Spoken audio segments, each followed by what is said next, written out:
The morning sun reflected off the surface of the pond on my ranch, calm, golden, deceptively peaceful. I'm Ethan Caldwell, a widowed rancher raising my 12-year-old daughter Lily on land that's been in my family for 3 generations. That Saturday, coffee in hand, I stepped onto my back porch expecting a typical day of fixing fences and feeding livestock. Instead, I found what looked like a luxury camping festival spread across my land. Tents peppered the fields. Edison bulbs swung gently from oak branches. Around a dozen adults in high-end outdoor gear wandered near my livestock pond like it was a spa retreat. I blinked. My cattle pasture had turned into Coachella overnight. Leading the parade was Monica Harper, HOA president, yoga enthusiast, and human megaphone. She had perfectly styled auburn hair and a voice that projected like she was pitching to venture capitalists. She stood barefoot at the water's edge, guiding a sunrise yoga session, waxing poetic about the unspoiled sacred energy of this natural spring. I nearly spit out my coffee. That wasn't a spring. That was a livestock waste pond. My cows and horses had been relieving themselves in it daily for 5 years. I walked over, trying to stay calm. "Morning," I said, leveling my voice. "There's been a mistake. This is private property, and that pond is for livestock use." Monica turned, flashing a smile as polished as her boots. "Oh, you must be Ethan. I'm Monica Harper, HOA president. We're just so grateful you maintain this public space for the community." She swept an arm toward my cow toilet like she'd just unveiled a national monument. "Public space?" I repeated, jaw clenched. "This land's been private for decades. That pond is part of our agricultural system." Her smile didn't flicker, but her eyes narrowed. She pulled out her phone and scrolled through a grainy 1987 township survey. "This proves it's a community watershed," she said confidently. "Under local ordinances, you legally can't block public access to natural water." Before I could respond, she was typing rapidly on her phone, uploading photos, and declaring to her 500-member HOA Facebook group that she'd discovered a hidden gem for nature lovers. It took every ounce of restraint not to scream. Lily was watching from the window, and after everything we'd been through since her mother died, I refused to explode in front of her, but Monica was just getting started. By noon, her group had brought in a portable speaker, a camping kitchen with a high-end espresso machine, and a photographer capturing their eco-retreat.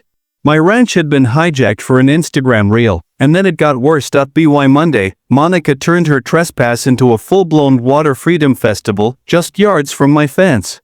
Food trucks, a mobile stage, porta potties, and a crowd of hundreds packed the road. Local radio aired it live. Callers slammed greedy landowners hoarding clean water.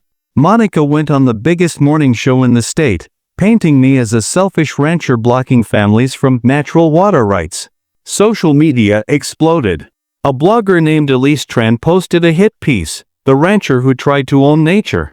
I was labeled everything from a land baron to an eco-villain. Then came the viral videos. A tearful woman claimed I'd screamed at her for letting her kids wade into the pond. I had never seen her in my life, but the footage racked up hundreds of thousands of views. Overnight, I became a symbol of environmental greed. The blow that hurt most? Lily.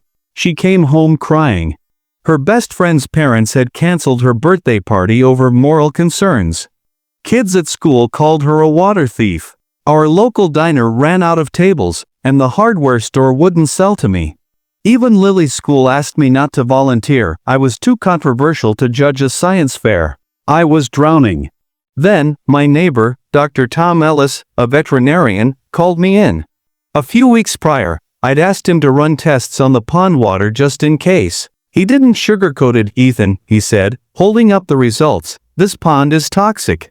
E. coli levels are 400 times the legal limit. Nitrates, coliform, parasites. It's a biological hazard." I felt sick. I'd watched people, kids, swimming in that water. Parents snapping photos. Some even drank it. Monica had preached purity, and her followers had bathed in livestock waste. Tom urged me to go public, but I hesitated. With everything turned against me, it would just look like damage control. Then Lily did what I couldn't. She posted a TikTok. "POV, your dad's accused of stealing water, so you spill the truth. It started with our cows. This is Betsy. This is Clarence. This is where they poop, the sacred pond. She held up our test kit. Maybe ask what you're drinking before blaming your rancher. Her sarcasm was sharp, her truth sharper. The video went viral, over 2 million views in a day. Scientists stitched it, explaining how livestock ponds aren't safe for human use. The public turned. Then came the health department. Inspector Karen Holt arrived in hazmat gear. As she began testing, panic spread. Parents grabbed their kids. Monica accused me of staging a smear campaign until Karen held a press conference. This water poses serious health risks. Exposure could cause infection, illness, or worse. The crowd vanished. The tents came down. I thought it was over, but Monica wasn't done. Her lawyer, Gregory Tate, filed a $2 million lawsuit, reckless endangerment, willful negligence, emotional trauma. They spun it all, but I knew the pond was dangerous and let them use it anyway. A video of me watching from my porch became evidence of malice. Monica cried on morning TV, calling herself a victim of betrayal. My insurance dropped me. My bank threatened foreclosure. Lily stopped eating. She asked me if we were going to lose the ranch. Then I remembered something Lily once said. Monica's voice sounded familiar. I dug through old files and found it. 3 years ago, a woman named Monica H. had booked a consultation with me. She asked detailed questions about livestock pond design, bacterial risks, contamination, and legal liabilities. She even requested copies of my ranch's pond layout. Said she was researching rural living. It all clicked. I looked deeper and found Monica had tried to buy my ranch through a shell company, offering pennies on the dollar, contingent on environmental clearance. Her plan wasn't ignorance, it was calculated. Then I found the final piece. A coroner's report.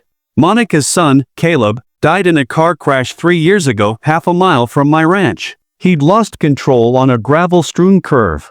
She blamed me. In her grief, she turned that tragedy into vengeance. The courtroom was packed. Press, supporters, protesters. Monica sat like she was made of stone. Then my lawyer played the audio of her consultation, her voice, clear and calm, asking how sickness could lower property value. The room froze. Monica cracked. That proves nothing, she snapped. I wanted him to lose everything, like I lost my son. She broke down, admitting the festival was a setup. The lawsuit employed to bankrupt me and take the land. The courtroom exploded. Monica was charged with conspiracy, fraud, reckless endangerment. Her lawsuit collapsed. The HOA sued her. Elise Tran apologized and donated to water safety groups. Her lawyer resigned. Monica got 18 months in prison and 300 hours of community service at a wastewater treatment plant. A poetic twist. Lily and I fenced off the pond. Put up signs. Private livestock water, not safe for humans. Ask first. Learn always. We came out bruised, but wiser. The truth? Misinformation can ruin lives. Grief can become a weapon. Monica's war wasn't about water. It was heartbreak warped into obsession. So next time you see a peaceful pond, ask questions. Because the line between nature retreat and toxic disaster is thinner than you think.